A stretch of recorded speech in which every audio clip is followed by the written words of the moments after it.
प्रातः क्लास चल रहा था। 9 जनवरी 1969 गुरुवार को पहला पेज। ओम शांति।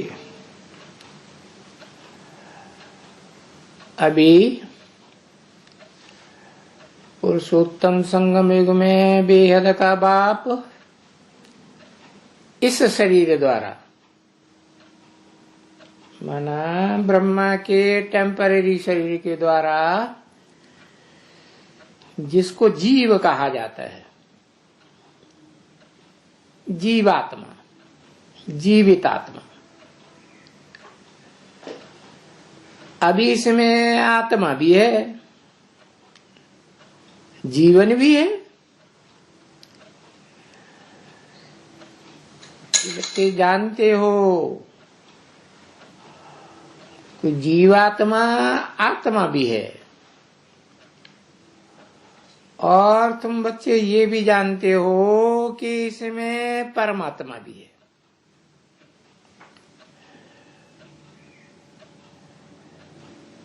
ये पहले पक्का होना चाहिए बच्चों को। क्या क्या क्या पक्का होना चाहिए? इसमें आत्मा भी है, परम आत्मा, परम पार्टधारी, हीरो पार्टधारी की आत्मा भी है। तो वो तो मुकर्रर रहते हैं।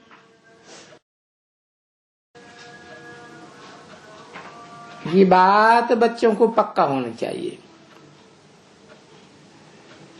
इसलिए क्योंकि इसमें आत्माओं के बाप के साथ आत्माओं के बीच में जो परम पार्टधारी बड़ी आत्मा है, बड़ा पार्टधारी, वो होने से ये दादा भी है।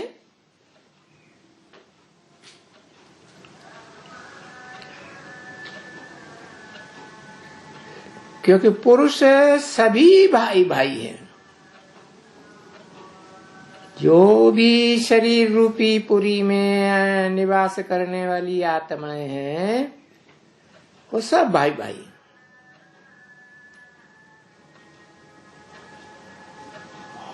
और स्त्री चोले से जो बहनें हैं वो सभी बहन बहन हैं।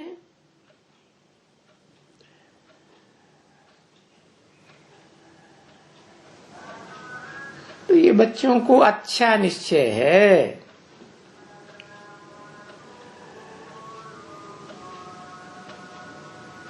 क्योंकि निश्चय में ही तो रमण करना है कि बरोबर इनको हम अच्छी तरह से जानते हैं। ऐसे नहीं सिर्फ इसको, इनको माने दोनों बेहद के बाप को और ब्रह्मा बाबा को तो जानते ही है। दादा लेखराज के तन में जिसे टेम्परेरी रथ कहे,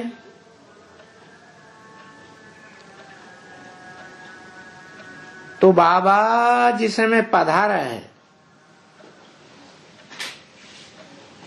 पधरामणी किया है या अवतार लिया है, वो बाबा खुद कहते हैं, वो बाप खुद कहते हैं आत्माओं का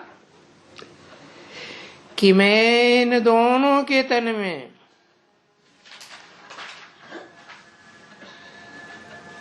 जिसमें पहले पधरामणी हुई, जिसमें बाद में पधरामणी हुई, उन दोनों के तन में बहुत जन्म के अंत के जन्म के भी अंत में, बहुत जन्म कितने? 84 जन्म, और उन 84 जन्मों का भी अंतिम समय 60 साल, बाण प्रसवस्था। और उसमें भी जो मुकर्रर रत है उसके द्वारा तब पूरा प्रत्यक्षता रूपी जन्म लेते हैं जब 80-90 साल का होने को होता है। इसलिए बोला इनके माने दोनों के एक ही शरीर में ये दोनों जीवात्माएं, जीवन धारण करने वाली आत्माएं 80-90 साल पूरे होने पर जब काम करती हैं तो इनके बहुत जन्म के अंत के जन्म के भी अंत में पधरामणि की है और प्रत्यक्ष हुआ है। और ये है वास्तव में गीता।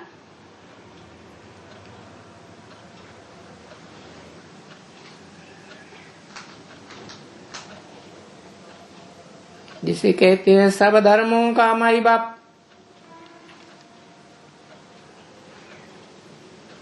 बच्चों को समझाया गया है। ये है सर्वशास्त्रमयी शिरोमणि, वो ही गीता का ज्ञान जो कल पहले सुनाया था। सर्वशास्त्र कौन से? जो भी सब धर्म पिताएं हैं उनके जो भी शास्त्र बने हुए हैं, उन सब शास्त्रों के बीच में शिरोमणि गीता है, उसका ज्ञान। जिसको श्रीमत कहे यानी श्रेष्ठ मत।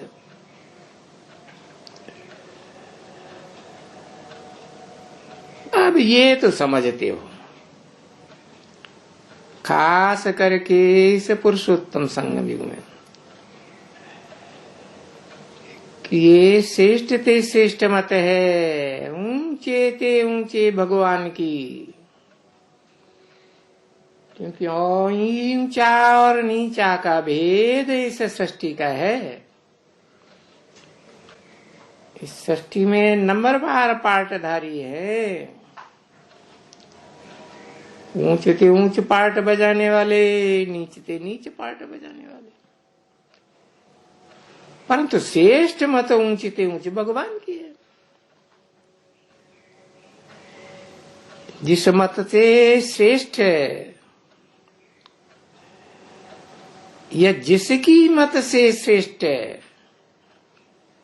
ये मनुष्य से देवता बने।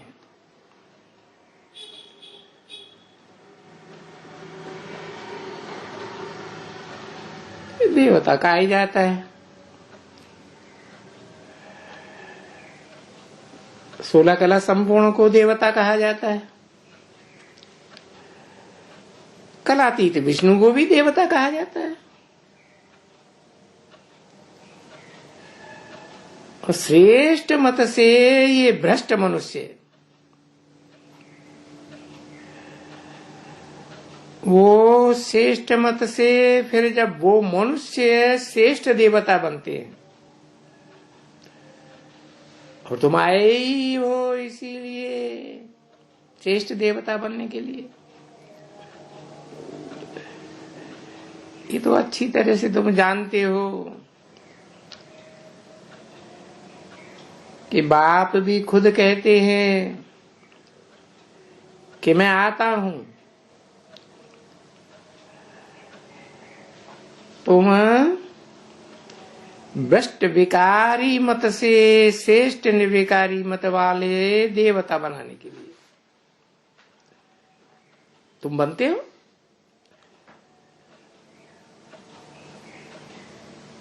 और सिर्फ मनुष्य से देवता का भी तो अर्थ समझना चाहिए ना।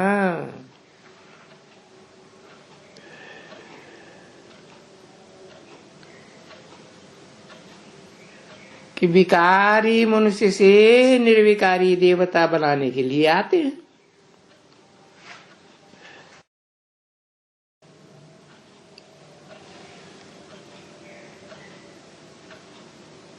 आते हैं, क्यों आते हैं? सतयुग में मनुष्य तो रहते हैं, क्योंकि मन तो उनको भी होता है। परंतु दैवी गुण वाले हैं, मन एकाग्र होता है, चंचल मन नहीं होता है, बेविचारी बनने और बनाने वाला।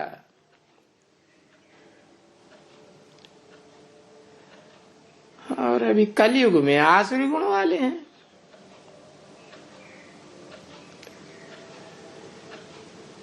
चंचल मन वाले हैं, रावण की तरह बेविचारी बने हैं। ये बात तो कोई भी मनुष्य समझाने से समझ सकते हैं, क्योंकि ये सारी सृष्टि वास्तव में मनुष्य सृष्टि है, मनुष्य प्रधान है जीवात्माओं के बीच।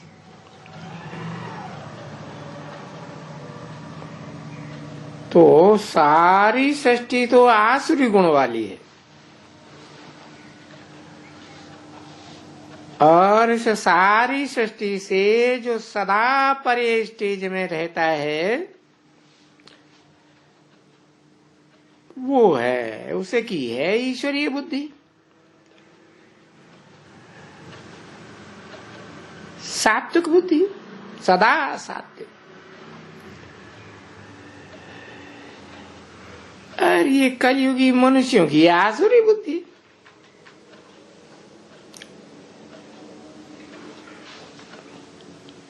तो वहां एकदम सतयुग के आदि में है ज्ञान,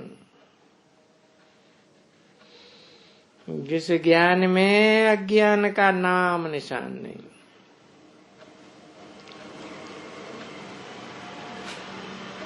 और वहां कलयुग में है भक्ति, द्वापर कलयुग में।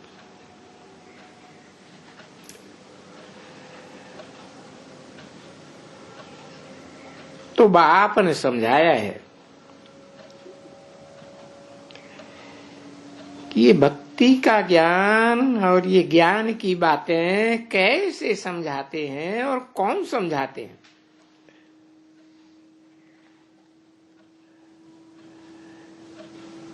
भक्ति की पुस्तक कितने बने हुए हैं, अथाह पुस्तक है।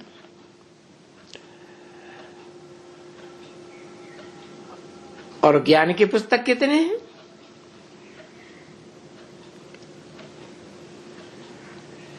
ये भी तो समझेंगे ना।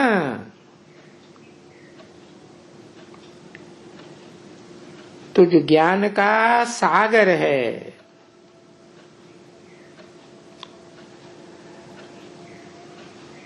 उन ज्ञान के सागर का तो पुस्तक एक होना चाहिए।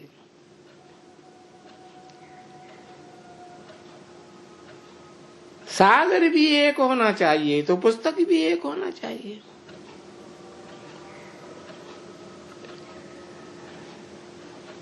तो उसको धर्म का किताब कहा जाता है, रिलीजियस बुक।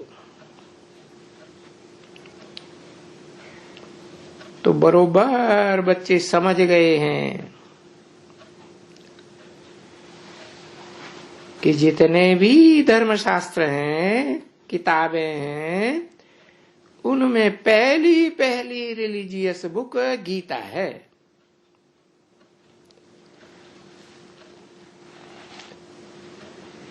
कहा भी जाता है रिलीजन इज फर्स्ट।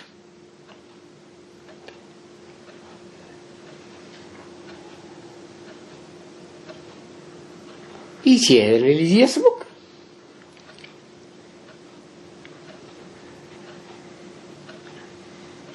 पहले तो धर्म पिता होगा ना,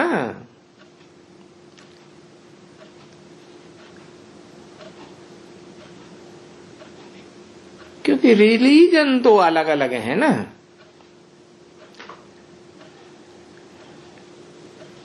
तो उनकी नंबरवार आने वाली रिलीजियस बुक्स भी अलग अलग हैं, नंबरवार हैं।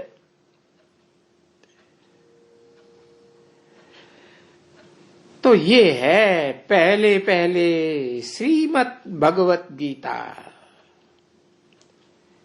माना भगवान का गाया हुआ गीत जिसे श्रेष्ठ ते श्रेष्ठ मत कहे।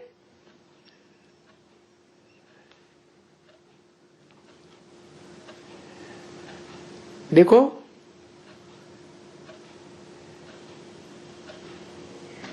इसको भी रिलीजियस बुक नंबर 1 कहें।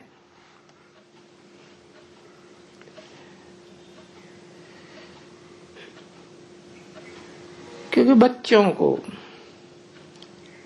ये भी मालूम है कि सृष्टि का जो पहला पहला धर्म है वो आदि सनातन देवी देवता धर्म है।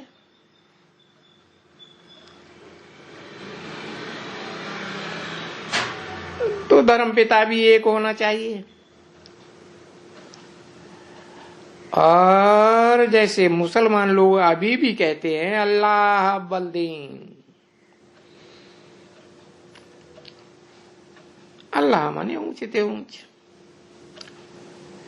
पहले में पहला, अव्वल नंबर।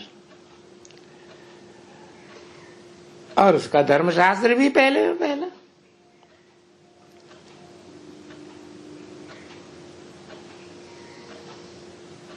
ऐसे नहीं कहेंगे कि हिंदू धर्म है,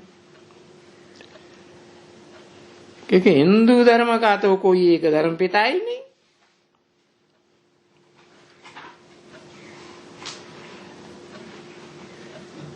कोई एक धर्म पुस्तक ही नहीं है ना।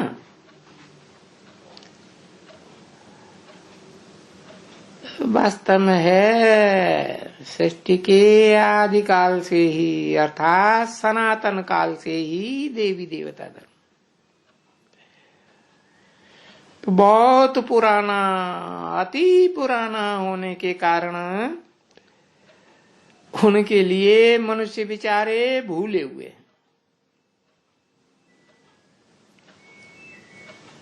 जैसे द्वैतवादी द्वापर युग से ही भक्ति मार्ग में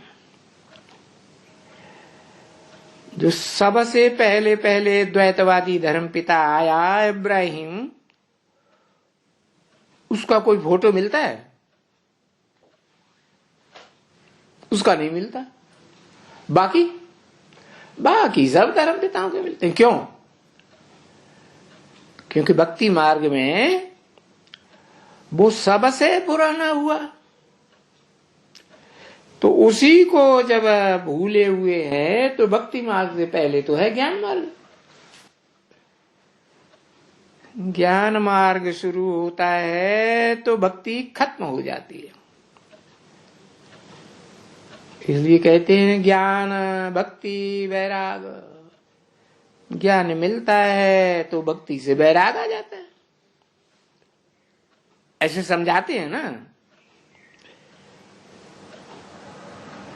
कि गीता से ये धर्म स्थापन हुआ है।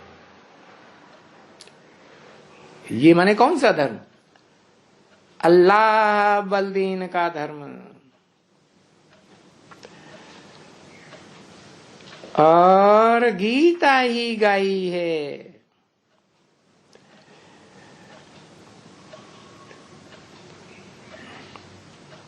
कृष्ण ने है। ये क्या बात हुई?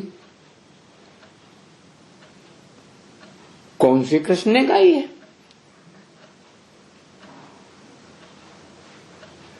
कौन से कृष्ण ने गाई है? एक कृष्ण की बात है कि कोई और भी कृष्ण है? हाँ, इसे आदि सनातन देवी देवता धर्म कहा जाता है। उसमें कृष्ण बच्चा है जिसकी यादगारें मंदिर के रूप में आज भी बनी हुई हैं। उन सभी मंदिरों में भारत में जाके देखो, बच्चे के रूप में बैठा हुआ है या बुजुर्ग के रूप में बैठा हुआ है? बच्चे के रूप में बैठा हुआ है। तो जो गीता गाई हुई है वो गीता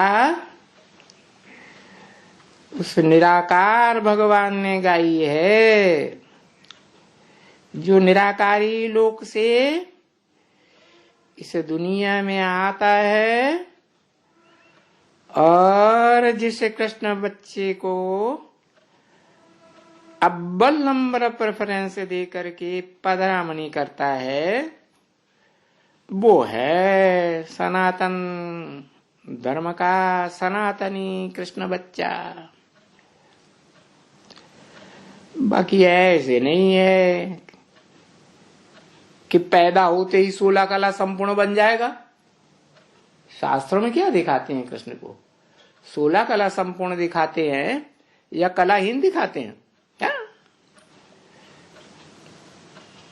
आत्मा की कलाएं दिखाई हैं। आत्मा क्या है? बुद्धि का तत्व है।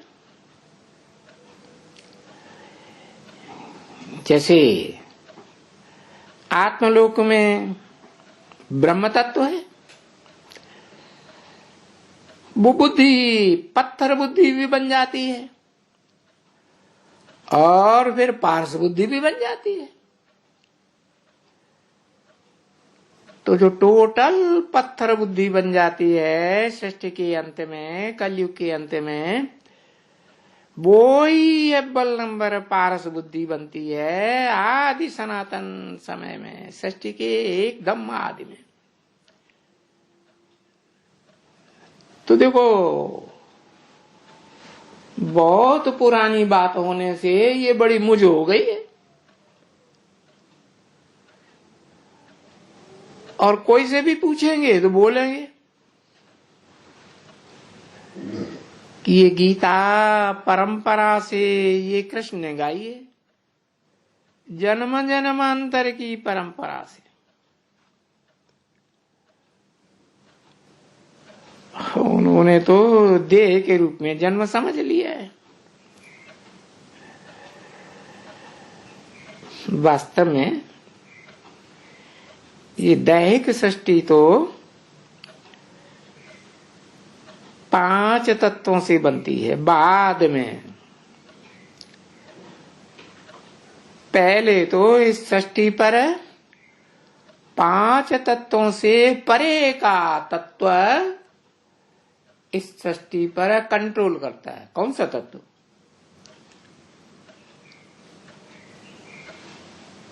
ब्रह्म तत्व है।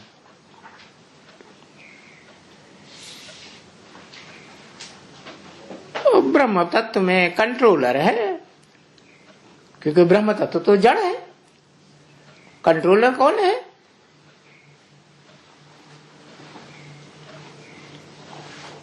कंट्रोलर है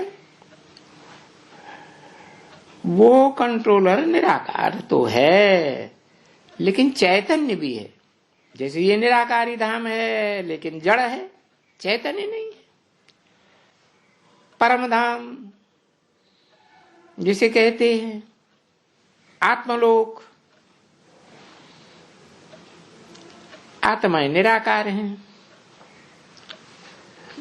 तो रहने का उनका धाम भी निराकारी होना चाहिए ना।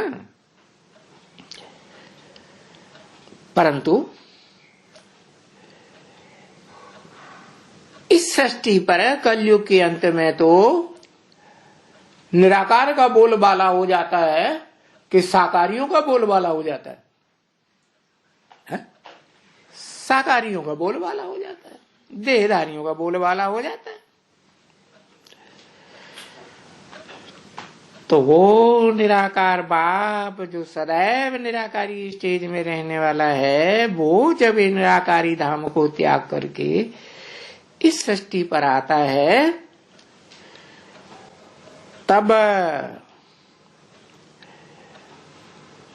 जिस बच्चे में प्रवेश करता है वो आत्माओं के बीच में बड़ा बच्चा आत्मा, जिसे कहे हीरो पाटधारी आत्मा, वो भी तो पहले पहले बच्चा बुद्धि होगा ना, है? कि प्रवेश करते ही पूरा ज्ञान आ जाएगा, कि पधरामनी हुई और ज्ञानी बन गया। तो उस कृष्ण बच्चे ने ये गीता गाई है, परंतु वो शारीरिक जन्म की परंपरा से समझते हैं कि गीता गाई गई है।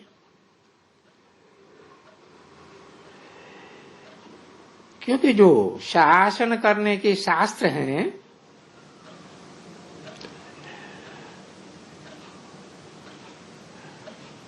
उनमें भी लिखा हुआ है नाम उनका। उनका माने एक का है या दो का, कम से कम दो का नाम लिखा हुआ है।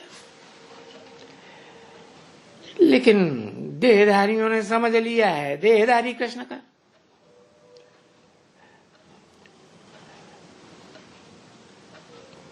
ऐसे नहीं समझा कि सदा निराकार रहने वाला बाप जब इस सृष्टि पर आते हैं तो जिस मनुष्य तन में मुकर्रर रूप से प्रवेश करते हैं उसे आप समान 100% निराकारी बनाते हैं।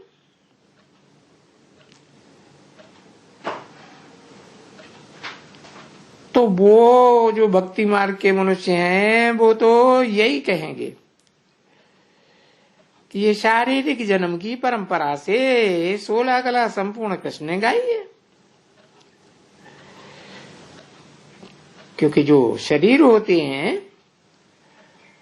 उनको कलाओं में बंधायमान किया जा सकता है। शरीरधारी आत्मा शरीर में लिपटी हुई है, आसक्त हुई पड़ी है।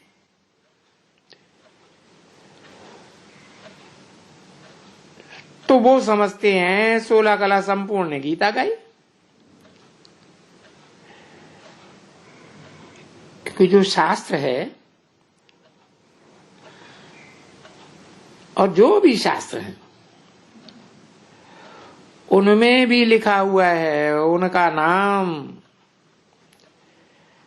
चाहे भागवत हो, चाहे महाभारत हो, चाहे उपनिषद हो। तो ये श्रीमत शिव भगवान वाच नहीं है। क्योंकि शास्त्र तो अनेक ऋषि मुनियों ने लिखे हैं, उन्हें श्रेष्ठ ते श्रेष्ठ मत कैसे कहेंगे? श्रेष्ठ ते श्रेष्ठ मत तो एक की होगी, और वो एक है ही जो सदा निराकारी है। वो इस सृष्टि पर आकर के जब साकारी में प्रवेश करके उसे आप समान निराकारी बनाई देता है, तब कहा जाता है श्रीमत कृष्ण भगवान उवाच। क्योंकि उवाच कोई आकाश से थोड़े ही होगा ना। जैसे मुसलमान कहते हैं अल्लाह मियां ने ये फरमाया, अल्लाह मियां ने वो फरमाया, अल्लाह मियां निराकार है। तो क्या आसमान से फरमाया? साकार में प्रवेश करेगा तभी फरमाएगा ना मुख से। तो जो गीता पढ़े होंगे वो सहज उनको समझेंगे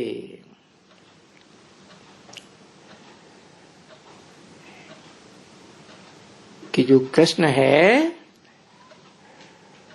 वो ऊंच ते ऊंच कौन सा है, कलातीत स्टेज को पाने वाला या कलाओं में बंधा है मन।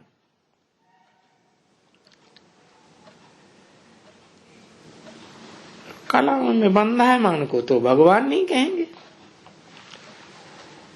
भगवान तो कलातीत है। गाया भी जाता है कलातीत कल्याण कल्पांतकारी। कृष्ण को तो द्वापर के अंत में दिखाई दिया शास्त्रों में, तो क्या कल्प का अंत हो गया? कल्प का अंत तो चारों युग चतुर्युगी बीतेगी तभी अंत होगा ना। कलयुग के अंत में ही कल्प का अंत होगा। तब ही कलाहीन कलयुग को बदल करके भगवान 16 कला संपूर्ण बनाते हैं। 16 कला संपूर्ण तो क्या, कलातीत स्टेज वाला बना देते। तो वो श्रीमत उस कृष्ण भगवान वाच को कहेंगे।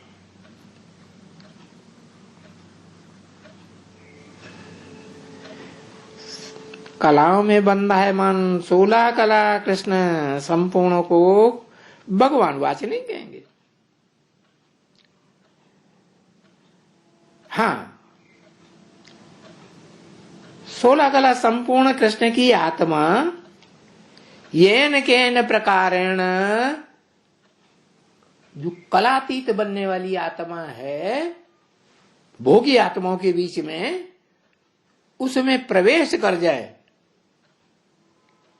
तो कहा जा सकता है कि नहीं? क्या तो कह सकते हैं कि हाँ, संगमिगी कृष्ण भगवान वाच, दोनों कृष्ण का संगम हुआ। कलातीत कृष्ण का भी संगम हुआ और कलाओं में बंधायमान कृष्ण का भी संगम हुआ। तो जो गीता पढ़े होंगे वो ही सहज उन दोनों को समझ सके। बाप भी समझाते हैं, बेहद का बाप, कि या तो देवताओं को नॉलेज दियो,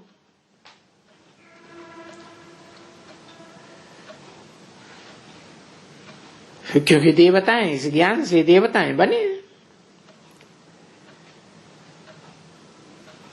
और देवताएं ही अनेक देहधारियों के अज्ञान के संग के रंग में आकर के देवता से राक्षस बने, दैत्य बन गए।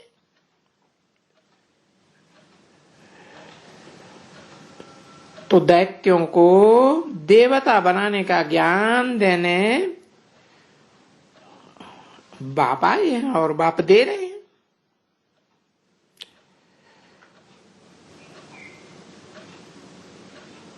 और वो ज्ञान के अनुसार राजयोग भी सिखलाए रहे हैं।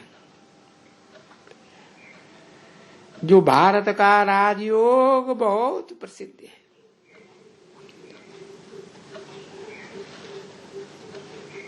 और राजयोग के साथ साथ देवताएं पवित्र होते हैं, तो पवित्रता का गुण भी सिखलाए रहे हैं, बड़े जोर से सिखलाए रहे हैं कि भाई ये जो अपवित्रता है ना, जो काम है, जो काम इंद्रिय से पैदा होती है, मूत पगलीति बनते हैं, तब काम विकार का सुख लेते हैं। तो वो काम इंद्रिय का सुख, वो काम विकार आत्मा का महान ते महान शत्रु है। ओम शांति।